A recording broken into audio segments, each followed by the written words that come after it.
When you were in Playboy and became the oldest woman in the history of the magazine to be shot in there. One of your quotes from that interview where you mentioned that you felt sexier now than you did when you were younger. There's all these different stages in life, but when you get to my age, I'm happy to be alive. I'm happy to love and be loved. I am comfortable in my own skin. You know, I just think there's a certain freedom at this age. You know, you're not trying to prove anything to anyone. You know, you've been there, done it. It's your time. Yeah. So, you know, I think, you know, people who give up on themselves, I go, why? So I break all the rules anyway. So I just broke another one. Yeah. You know. Tick, did Playboy fine. Well, yeah, a lot of people... But I wasn't naked, okay? No, let's just, you know, before everyone gets too worried about seeing things they don't want to see.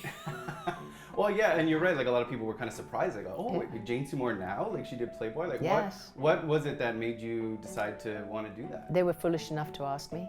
Yeah. So all they had to do was ask all this. They just asked, and I went, why not? And then they said, you could have control over the pictures. I said, well, then that's fine. We pushed the envelope a little bit, but I just thought they were really beautiful. In fact, they made me feel quite good about myself. I woke up and went, okay, it's all right, you know, for a granny.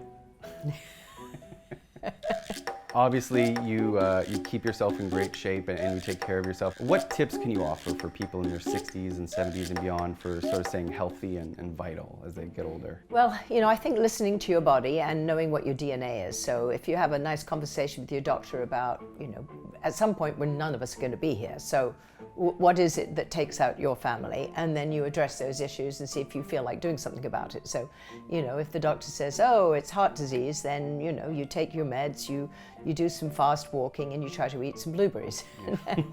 You try not to eat fatty food or, you know, fried food or too much salt or whatever it is. You know, I think you just make the most of what you can with what you've got. My mother lived to 92. She never ate healthily, ever. She'd had a kidney removed when she was 7. She spent 3.5 years in an internment camp being starved. She had macular degeneration, some arthritis, was a little bit deaf, but never mentioned any of the above. She never forgot anything, and she was 92 and she was happy and alive, and she was always helping other people. And she said the trick to life was her living what I call with an open heart. Which is that when life is tough or something is a challenge, your natural instinct is to close it off and keep it inside of you. If you can accept challenge in your life and open your heart and reach out, there's always someone worse off than you or someone who's been down that road before you. And if you open up to them, they can help you, and that you can do the same for someone else.